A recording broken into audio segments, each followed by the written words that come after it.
हीना Khan cancer से free हो चुकी हैं। हीना खान ने कैंसर से रिकवर कर लिया है। अब उन्हें बहुत ही इमोशनल मोमेंट्स जो उन्होंने रॉकी जायसवाल के साथ अपनी कैंसर जर्नी में बिताए थे वो शेयर किए हैं और साथ में रॉकी का शुक्रिया अदा किया है। उन्होंने लंबा चौड़ा पैगाम रॉकी के नाम लिखा है। हीना ने मोमेंट्स शेयर करते हुए कहा कि जो इंसान मेरी माँ के बाद जिसने मेरा सबसे ज़्यादा ख्याल रखा वो रॉकी है। मुझे अब भी याद है जब मैंने अपना हेड शेव किया था तो रॉकी ने सबसे पहले अपना हेड शेव किया और जब तक मेरे बाल उगना शुरू नहीं हुए रॉकी ने अपने बाल उगने नहीं दिए और मैं इस इंसान का जितना शुक्रिया अदा करूं कर ही नहीं सकती। उन्होंने कहा इतना भी सेल्फलेस इंसान हो सकता है जो अपनी चीज़ों को पीछे छोड़कर किसी और के बारे में इतना सोचे। हमने बहुत सारी चीज़ें एक साथ सफ़र की हैं। ये मेरे थ्रू थिक एंड थिन में साथ रहा है, लेकिन मुझे ऐसे लगता है मैंने डेकेड्स इस इंसान के साथ बिता दिए हैं और मैं इस चीज़ पे बहुत ज़्यादा ग्रेटफुल हूँ। हीना ने कहा कि मैं बिल्कुल शेयर नहीं करना चाहती थी लेकिन मुझसे रहा ही नहीं गया। मैं उन लोगों को बताना चाहती हूँ जो लोग समझते हैं कि प्यार तो अब एग्जिस्ट ही नहीं करता, आपको कोई लॉयल इंसान मिल ही नहीं सकता। मैं उनको बताना चाहती हूँ कि रॉकी जायसवाल ये जीती जागती एग्जाम्पल है।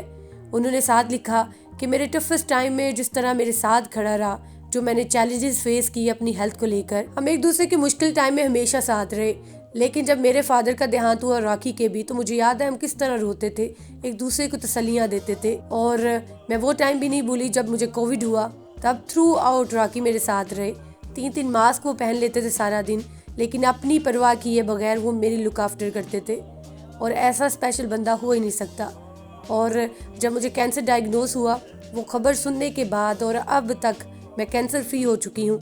मेरे साथ देने के लिए रॉकी का शुक्रिया। कैंसर जर्नी में स्टार्टिंग डे से लेकर अब तक रॉकी का बहुत बहुत शुक्रिया। जिस तरह उन्होंने मुझे डायरेक्शन दिखाई कि मैं राइट पाथ को चूज करूं, मैं बेहतरीन डॉक्टर्स की तरफ रुजू करूं, मेरी फर्स्ट कीमो से लेकर मेरे एंड रेडिएशंस तक मेरा साथ देने का शुक्रिया। जिस तरह वो मेरी ड्रेसिंग को क्लीन अप करते थे, मेक श्योर करना कि मैंने खाना खा लिया कि नहीं, मेक श्योर करना कि मैं इजी तो हूँ, मेक श्योर करना कि मेरे दिमाग में कोई टेंशन तो नहीं चल रही इस जर्नी को लेकर, मेक श्योर करना कि मैं बिल्कुल रिलैक्स हूँ।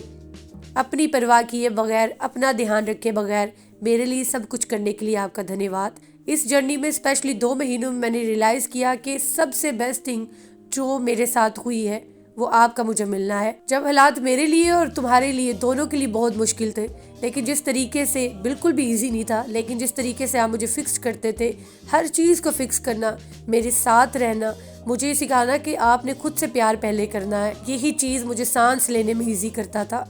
Thank you from the bottom of my heart. हम इकट्ठे हंसते थे, रोते भी साथ रहे, एक दूसरे के आंसू भी पूछते रहे और इससे पहले भी और इंशाल्लाह इसके बाद भी, और हमारा प्यार इंशाल्लाह बढ़ता रहेगा। आपको क्या लगता है कि ऐसा रेयर प्यार दुनिया में हर एक को मिल सकता है? कमेंट्स में ज़रूर बताएं।